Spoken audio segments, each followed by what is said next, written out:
Mate, thank you so much for joining us on your late mate with Nimrod Nkosi. This is what we call the big interview. So anytime you see us, Cynic guest A1, that's the volume of that guest. We cannot do that guest maybe in 15 minutes. So today's big interview comes, so we've read stories, we go, oh no, but he's passed on. Oh no, he's alive. So we thought, let us bring Obaba Sipho Makhabane to the show, man. What an honor and a privilege to host you. Thank you so much. Ngiyabonga kakhulu Nkosi. Ngiyaphila baba, ngiyaphila. Banjani ekhaya baba Makhabane? Baphilile ekhaya. Yes. Bavikelekile. Yes. Yebo. The last time ngakubona besikuma gospel awards at Durban. At Durban, yeah. Yeah, man. Yeah. Do you feel ukuthi ama gospel, this is just an aside question. Do you feel ukuthi ama gospel awards have done much to bring attention to the up and coming gospel artists, to publicize the genre of gospel music? Yeah, I think asebenzile. It worked very well. Yeah. Because the musicians now, they are pulling their socks because it's all about hard working when you're going to the studio, which went into enhle, and ukuthi mayiphuma, people, they must enjoy and understand and be blessed. Yes. In music wakho. When you've been doing lo msebenzi owenzayo for years. Yeah, for it's more than 25 years. 25 years, right? Yini enhle umphakathi, isizwe or organization or something ekayenzelwa for wena kuthiwe for Makhabane, well done? Masikhuluma ngokuphabantu indondo when angibonga kakhulu Nkosi, engakusho nje ukuthi Crown ang appreciated kakhulu because banginikeza a lifetime achievement. Yes. And then before that, and bengisangenela nam njenge artist, and then ngawathola best traditional gospel because umbhacanga nje into yami vele yasekhaya, and music understand that since I started I never changed. Yes. So ngihleli nje kulombhaqanga wami loyo, and then but nje in terms of kusuke nje ukuthi nje asesenze into ethile for lo muntu oveza ama artist kangaka ngoba uma ungabheka Mr Nkosi ama artist akhona at the moment kwi industry yethu aphuma kulezandla. Let's count them, please. We starting from Shongo and Kopuga, Ngcandweni Christ Ambassadors. Oh, come on, yes. And then Hlengwe Mhlaba, yes. Israel Mosehla, yes. Tshepiso Mtaung, Pastor Ncanda, Thobekile, Bo Francis Dlamini, yes. And then you can name them. Maningi kunabo Jabu manje, Abo Veliswa Skay, you know, all those musicians. I'm working with them, and what does that mean to you, Makhabane? Mr Nkosi, kuyangijabulisa kakhulu ukuthi ngicontributile kakhulu ezweni lakithi, uNkulunkulu igift angiphe yona ngikwazile ucontributor ukusizakala kwabantu ngoba lama artists makahlabelela kuba khona ama situations enzekayo kwabanye abantu. So I message mayifika kumuntu icabanga ukuzibulala, le message mayifika kuye ayithulula intambo abone ukuthi no ukuzibulala ngeke ungisize. There is a message evela ku artist so ethi thina nje kithi maningi ama messages since I started music, nginobufakazi obuningi kakhulu when it comes to music wami. Bantu bayasizakala, so kimina kuyinto enkulu kakhulu ukuthi I've raised these young lions. Yes. And then bayabhodla. Isitha siyabaleka, bayasizakala abantu. Baningi abantu abasevekile ekutheni baphela amandla endleleni abanye bacabanga ukuzibulala, but music and the message yakwazi kufinyelela kulabo bantu bangakhona ukuyibulala namhlanje baphila. Talking about the music and the message, just to go to another style, your music, reggae. I remember the late Lucky Dube saying Ilika Slave, and how he sang and how he wrote that song. You can tell us what that's in.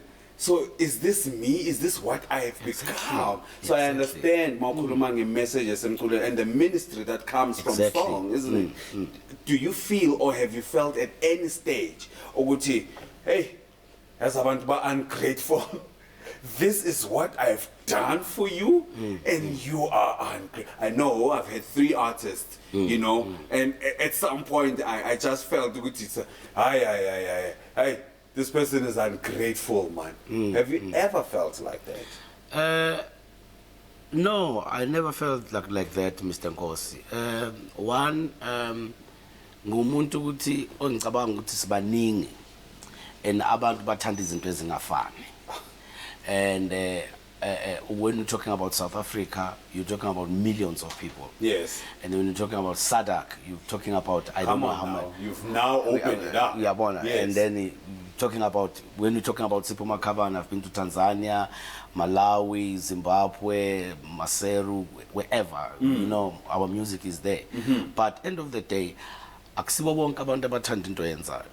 Namhlanje bangakuthanda abantu, or either music, it's like a gambling. You come up with a song today, bayithanda abantu kakhulu, and then the following album uthola ukuthi usuke nawo sone challenge ukuthi how now do you make do a follow up album kule ngoma le uzowenza kanjani. I can tell you mina nginama songs amaningi from abo 96 ngenza iyeke intokozo ekhona ekhaya wonke amasonto wayicula leyo ngoma le. That's a song eyangisa ku SADC country uyayibona leyo nto. But abayi understand ukuthi ithini leyo ngoma, but the Holy Spirit iyakwazi ku we explain akubo, and then that's why bayithanda kangaka. That's a song eyakwazi ukungifaka eAfrica. With the wealth of knowledge, the catalogs onayo. Yes. Are you happy that you've made a living out of this music? Because it is work. Are you happy so far? You've made a good living out of it? Mr. Nkosi, I can say yes, because I think I'm more than 25 years in the music industry, and then ngayeka umsebenzi la bengisebenza khona ngisebenza eTelkom, and then ngabuya ke ngahlala ufaka amafoni baba bengiinstalla nje amafoni, ngifaka amafoni, umsebenzi wami kade ngigibela nje emapalini, ngenza yonke leyo nto leyo. And then so, wait so ugibela emapalini itepisi ufaka amafoni izinja zakho nkota phansi, right?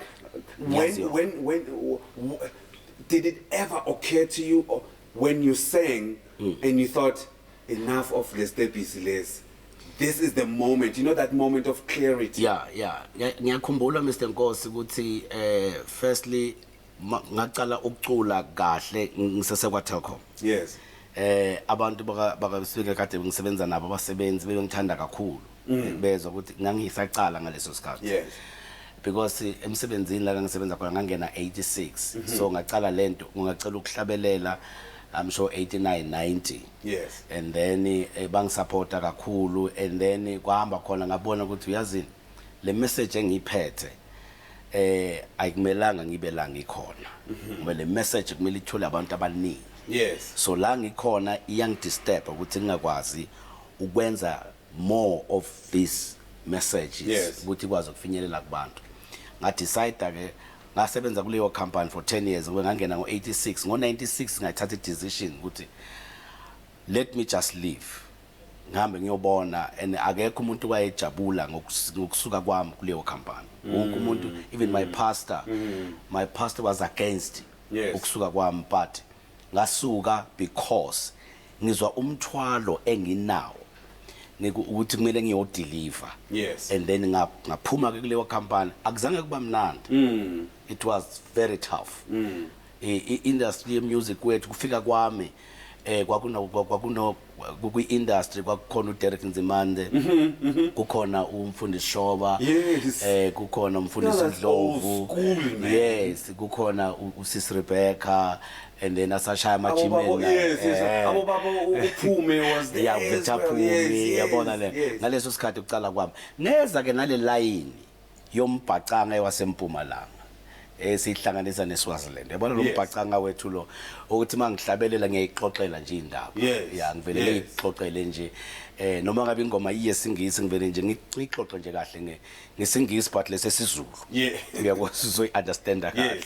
So uma nje ngiyakhumbula nje ukuthi ingoma eziningi noma ngabe ingoma iyesingisi ikhona lento engivame ukuyenza iyazenzekela yona ethi maye Yes. Uyabona ukuthi mangizothi So noma ngabe ushaya nge-English, yeah, umaye uyangena. but umaye uyangena. Yeah. That yinto le ekumina. So ngangena kanjalo uNkulunkulu wangisiza ngoba umsebenzi kade ngiwenza bekungawona owami.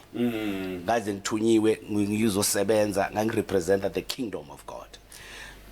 Wow. So kungakho noma ngabe bekuthafu kanganani ngaleso sikhathi ngakwazi ukubekezela because ngangibona iopportunity ukuthi uNkulunkulu lengimsevayo ngizokhuluma ngaye ekugcineni ukuthi there's a miracle kunosisi ngoba ngivelelwa ingozi ngifuna ukukhumbuze Mr Nkosi ngifuna ukukhuluma ngale ndaba ngoba lo ntombazane owayefona lephoyisa lafonela umngane wami lamtshela ukuthi lo muntu ngihlale ngimuva lo ngithulile phansi ngingakhuluma nganyakazi athi ngihlale ngimuzwa lo muntu akhuluma ngoNkulunkulu owenza ama miracles ngempela uma ngabe uNkulunkulu ewenza ama miracles ngizowabona la kulomuntu olela phansi sizabuya kuso so basically going back to the previous question you are happy that you've been able to make a living out of your music and your gift. I'm happy Mr Nkosi abantu bangisupporta although yahamba I-technology yangena and ukafika la khona kuba nama downloads wafika la khona abantu yazi ukuthi